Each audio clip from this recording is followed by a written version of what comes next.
Olá pessoal, hoje a gente vai falar sobre sambinha terapêutico com a minha amiga Érica Toledo.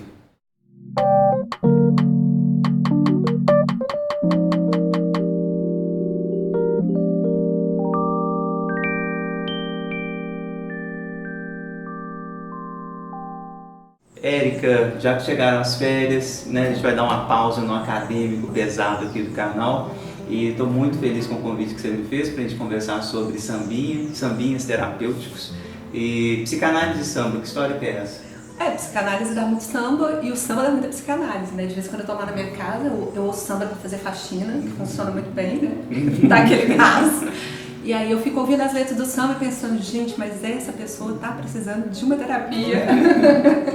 Aí essa foi a ideia da gente analisar um pouquinho os personagens e as histórias do samba. Perfeito. Eu tenho como epígrafe da minha dissertação de mestrado um sambinha do Paulinho da Viola, o Timoneiro, e curiosamente foi um dos primeiros que a Érica me sugeriu.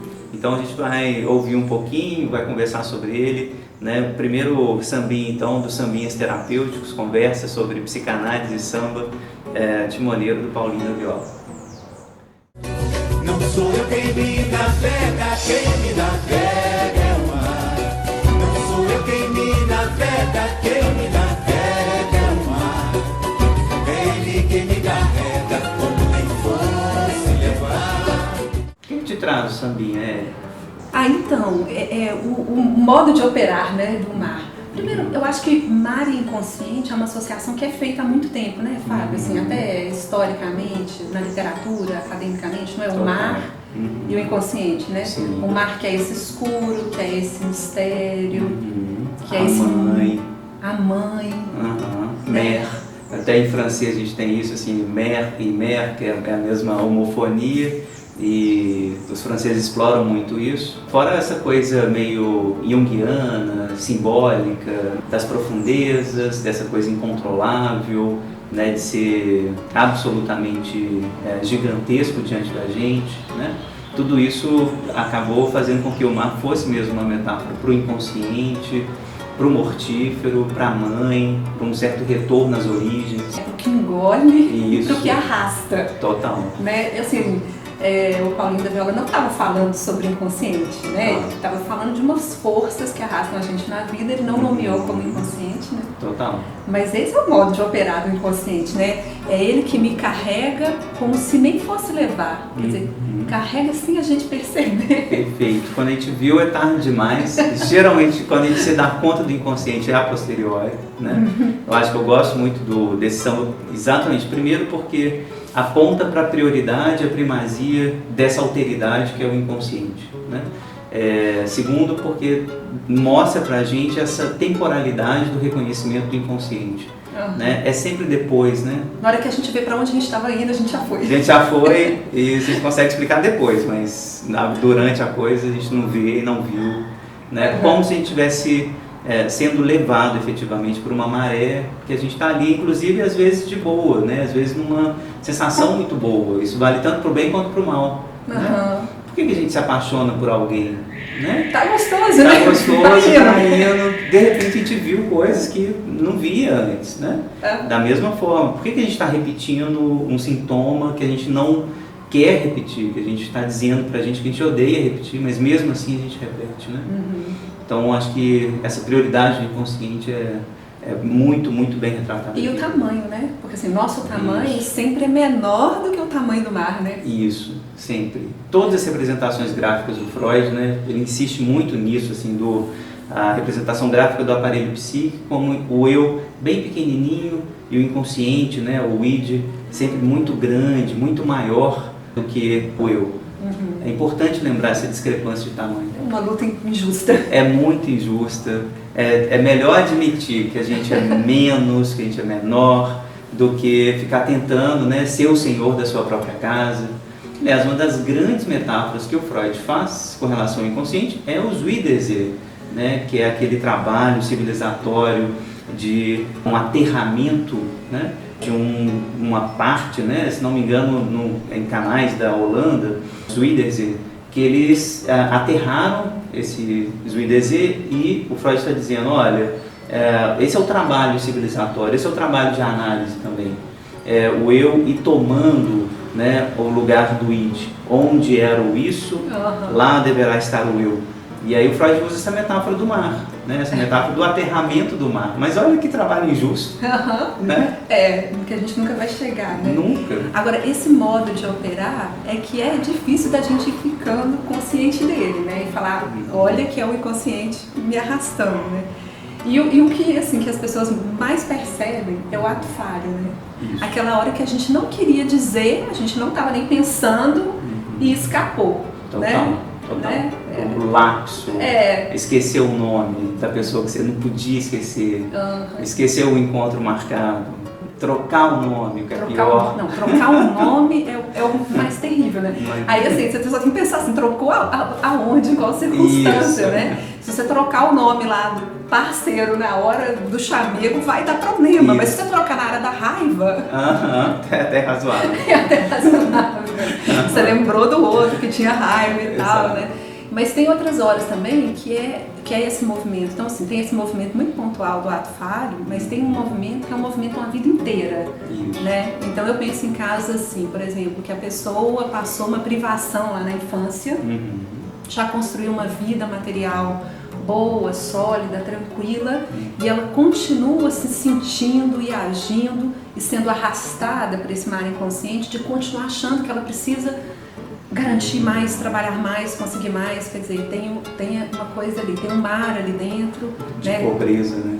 De pobreza, de carência, e ela já construiu, e ela tem uma vida boa, e ela fez a cama, mas não deita nela, porque o mar, né, é sempre miserável. Tá arrastando ela sempre naquela direção. Eu preciso garantir mais, eu tô insegura. Quer dizer, como se ela tivesse mergulhado o tempo todo na lembrança daquela falta. Né? Da miséria que nunca saiu dele. E arrasta uma vida inteira a pessoa assim. Sim, né? Mesmo rico é um ótimo exemplo. Né?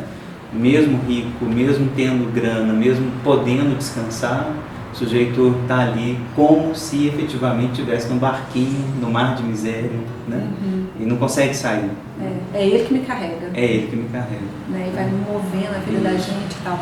E tem outras coisas também, outro jeito que o inconsciente aparece nesse mar misterioso, assim, quando uma situação muito corriqueira incomoda a gente. E aí fala assim, mas nossa, me deu uma antipatia, aquela pessoa ali abraçando o outro, ali não era lugar disso. Aí assim, um sentimento meio desproporcional sobre uma coisa, aquilo me incomodou tanto, né? Mas quem será, quando será que você não pôde abraçar e que o abraço virou um problema para você, para aquilo te incomodar? Ou aí a pessoa estava lá e falou assim, nossa, mas você é tão novinha, me deu uma raiva da pessoa falar que eu sou tão novinha. Quer dizer, quando foi que a infantilização te incomodou? Né? Quer dizer, trazer do fundo do mar e brota. Né? Isso. Mas vamos olhar então para ele, né? E de repente a gente é tomado por esses afetos, né? Nos casos de homofobia isso fica muito claro, né? O sujeito está ali numa vida tranquila, ele é heterossexual, podia estar tudo bem, mas de repente ele se vê tomado pela questão da vida do outro e não sabe por quê, né? Assim, mas por que esse mar te inunda, um tsunami, né? Ele vê o beijo de duas pessoas, né, do mesmo sexo, o sujeito ele é tomado pela ira. Mas por quê? Por que te incomoda tanto, né, a sexualidade do outro? Né? Assim, eu acho que tem esse aparecimento do inconsciente, de maneira geral, ele se dá pelo excesso. Né? Assim, eu acho que uma das metáforas que eu mais gosto de explorar, né, junto com Laplanche, é o excesso, né, para pensar no inconsciente e não na falta. Né? Com Lacan, a gente ficou muito acostumado a falar da falta, né, o inconsciente como algo que faz aparecer a falta, o vazio, mas com Laplanche é justo o oposto, né? Assim, tem um excesso, né, pulsional que o tempo inteiro está dizendo para a gente, olha, você não vai conseguir controlar, é difícil demais metabolizar, quanto mais você tenta reprimir, mais eu vou escapar e mais eu vou te dominar. Né? Eu acho que tem uma coisa do excessivo que também dialoga muito bem com essa metáfora do mar.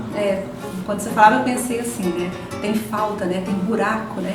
Tem buraco que faz cavar onda, né? Aquele buraco lá na beira, quanto mais fundo, né? A onda forma ali. Tem buraco que faz formar onda, mas tem ventania que faz formar onda, né? E talvez a gente seja muito mais ventania, Isso. né? A do que buraco. metáfora é mais, pra mim, eu acho que é mais do vento do que do Que buraco. faz levantar mesmo Isso. o que está lá embaixo consciente. Exato, né? E que vai produzir os buracos, né? Uma das cenas, assim, da minha infância era isso, assim, meus pais, né, dizendo, ó, pode nadar no mar, mas cuidado que tem buraco, né? Você vai lá e de repente você cai mesmo, né, nos buracos lá na areia, mas a ideia é por conta desse volume, né, de água, do vento, enfim, que esse buraco se formou. O vazio não é o alvo, né, assim, não é a questão, mas é o excesso que esse vazio conseguiu trazer. Entendi, ele não é causa, ele já é consequência. Ele é consequência de um excesso. De um excesso. Né? E aí você falou do que seu pai falava, o Paulinho da Viola também vai falar do conselho do pai dele. Isso. Meu velho um dia falou com seu jeito de avisar: olha, o mar não tem cabelos que a gente possa agarrar. Não é um conselho bom esse? Eu acho. O mar não tem cabelo pra gente agarrar. Não tem, e não dá. Eu costumo brincar que o inconsciente não tem álibi, né? A gente não tem um álibi para o inconsciente. Ah, foi meu inconsciente, né? Eu fiz isso porque meu inconsciente é mais forte que eu. Mas também o inconsciente não tem avalista. Eu não posso dizer para alguém assim, fala lá para ela que eu nunca mais vou trair, né? Garante, eu tô falando para você, fala para ela que eu não vou garantir. Não tem avalista. Quem dá conta disso é o próprio sujeito, né? O sujeito ele não pode também acreditar que vai dar conta do seu próprio inconsciente. A gente não consegue agarrar o inconsciente pelo cabelo, não consegue segurar, dominar completamente. O que o analista faz quando a gente está ouvindo uma pessoa e procurando os sinais do inconsciente, será que é procurar cabelo? Isso. Uma rédea, né? Essas metáforas que vão aparecer desde Platão, né, Érica? Desde Platão, assim, a razão tentando colocar rédea nas emoções, tentar agarrar algum lugar ou segurar de alguma forma isso que é inescapavelmente terrível, assim, é sempre fugidio, né? Então me parece que é uma metáfora que o Paulinho está trazendo assim, olha, não tem cabelo para se agarrar. Quando você estiver no meio da paixão, você vai sentir isso. Você vai ver quando você estiver numa insônia causada pelo luto de perder uma namorada, de perder alguém que você ama muito, você vai ver que não tem lugar para agarrar, né? Você vai ficar insônia, você vai ficar anoréxica. E não é à toa que tanta gente evita, né? Isso vai evitar os amores, as paixões, as relações como um todo. Contato. Isso, porque traz o excesso que a gente não consegue efetivamente controlar, né? Então, assim, no luto eu acho isso muito visível, né? No luto e na paixão, né? Esses são os dois estados, eu acho, onde isso fica mais visível, assim, eu não tenho onde agarrar. Então, se a gente não tem onde agarrar, se a gente não tem certezas para oferecer, por que a gente, na psicanálise, então, estuda o inconsciente? É para a gente aprender o movimento do mar. Isso. Não para a gente supor que a gente controla. Isso, exatamente. Disso me faz lembrar daquela frase que eu amo do Guimarães Rosa, né? Assim, todo abismo é navegável, barquinho de papel, né? O que a gente tem é um barquinho de papel. A gente tem que aprender que de vez em quando ele vai desfazer mesmo, ele vai se desfazer, né? Mas ele se recompõe também. E que o mar, como eu disse, né, ele também é bom, ele também pode ser alvo de um certo movimento gostoso, assim, ele não ter cabelos para se agarrar pode ser muito gostoso também, né? Ele vai levar a terras novas, Isso. a ilhas diferentes, né? Isso, a novos espaços. Vai ter vida, né? Tem vida, tem muita vida. Existe toda uma vida submarina também. Se a gente for explorar essa metáfora aqui, enfim... Puxa, aí a gente vai pro sonho. Isso, né? Tem tanta coisa legal, né, assim, que dá para explorar nessa metáfora, no sentido de que, olha, não é tão terrível imaginar que o humano ele não é o senhor da sua própria casa, né? Há algo de positivo nisso, né? Há algo de importante nisso. A gente não tem que necessariamente fazer do eu e da razão, né, um certo tipo de mestre o tempo todo. Aí, mestre, lembra o seguinte, que o Paulinho da Viola fala, timoneiro eu nunca fui. Né? Não tem timoneiro. Isso, não tem. Tem talvez um bom marinheiro. Isso. Que aprende a cair, a voltar pro barco outra vez. Exato. Aprende a suportar o enjoo. Exatamente. Um bom marinheiro, eu acho que é um ideal de final de análise, né? Assim, você querer ser timoneiro demais, você Tem querer... muita gente que vai pra análise achando que vai virar timoneiro, né? Isso. Eu vim aqui para entender tudo que eu penso, tudo que eu sinto, e Aham. agora eu não vou mais ser traído Isso. por esse mar. né? Exatamente. Vim aqui, o paciente chega assim e fala assim, não, vim aqui para não apaixonar nunca mais. Acho que você veio no lugar errado. Tá errado, não vai rolar. Né? Vim aqui para nunca mais sentir luto. Não tem como. Aham. Não tem como assumir isso, esse lugar. Vim aqui porque eu não quero mais ser atraído por um comportamento padrão que me convida a vida inteira. Isso. Ele vai continuar Ele convidando. vai continuar. Mas você consegue lidar melhor com esse convite. Você consegue responder melhor ao convite, né? Da repetição, do que te faz sofrer sempre, né? Do que te pegou o tempo inteiro, né? Pelo cabelo, né? Assim. Talvez assim, vai continuar pegando, Uhum. vai continuar dando uns caldos, Isso, mas talvez a gente se prepare para ele. Isso. A gente veja a onda chegando. isso. Prende melhor a respiração, né? Consegue capotar de forma mais tranquila. Aprende a levantar mais rápido do Isso, capote. exatamente. Porque talvez seja isso, né? Isso. Não é que a gente não vai cair do barco, é só a gente só vai aprender a subir de volta. É isso, tomar um caldo vai rolar, né? Assim, não tem como evitar o caldo, né? Assim, você vai tomar. E talvez libertar da neurose seja libertar da ideia de que dá pra ficar imune, invencível, dá pra ficar né? Talvez libertar da neurose seja se libertar do papel de timoneiro, Perfeito. né? Uhum, isso. Não tem senhor, não tem uma mestria absoluta, né? Existe, sem dúvida nenhuma, algo de um controle melhor, né? De um reconhecimento melhor das ondas, e fazer um mapa desse mar, porque a gente sabe que em alguns lugares o mar é mais furioso. Evitar esses lugares, Conhecer as correntes. conhecer melhor as correntes, né? Os desvios, tomar melhor esses desvios, tudo isso é possível. Claro que a gente está falando de um aumento de controle, mas esse ideal ele não pode seduzir como as sereias, né? Esse canto da sereia que seduz a gente, não, você vai controlar mais, você vai conseguir controlar mais. Não é muito adequado que a gente fique o tempo todo ouvindo essa sereia do controle, da autonomia, né, de uma certa mestria. E quem ouvir a gente fala, meu Deus, esse negócio é péssimo, é furioso, é misterioso, nem eles que estudam o assunto estão falando que sabem, então eu não vou entrar no mar, tem jeito? Não tem jeito, você já está no mar. Não tem praia, né? Não tem praia. Às vezes a gente consegue ali um barquinho bom, mas assim, é isso, não tem como não entrar, né? Parte da constituição humana é ser constituído a partir do pulsional, né? O Ferenczi tem um livro muito viajado, assim, chama Thalassa, que ele fala desse mar inicial, né?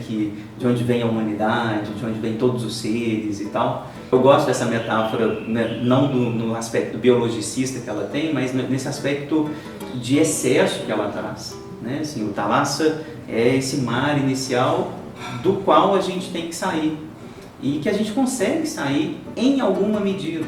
A gente consegue fazer um barquinho, a gente faz uma jangada ali, mas é isso. A gente não vai construir um grande continente absolutamente seguro e completamente imune aos efeitos do mar. Tem jeito não. Vamos tomar uns caldos. Vamos. Então, pessoal, então esse foi o primeiro episódio de muitos. A gente tem uma lista aqui de 50 sambas. A gente vai selecionar alguns para fazer essa playlist psicanálise e samba, sambinha terapêutico. É isso, queria que vocês compartilhassem, caso vocês tenham gostado, curtissem aí, comentassem também. Tem samba que vocês querem ouvir, né? Algum que vocês querem que a gente comente também. A ideia é que a gente fique aqui, né, nas férias conversando sobre samba. Então vocês são bem-vindos a essa nova conversa sobre psicanálise e sambinha terapêutico. Obrigado, Érica. Até a próxima. Até a próxima.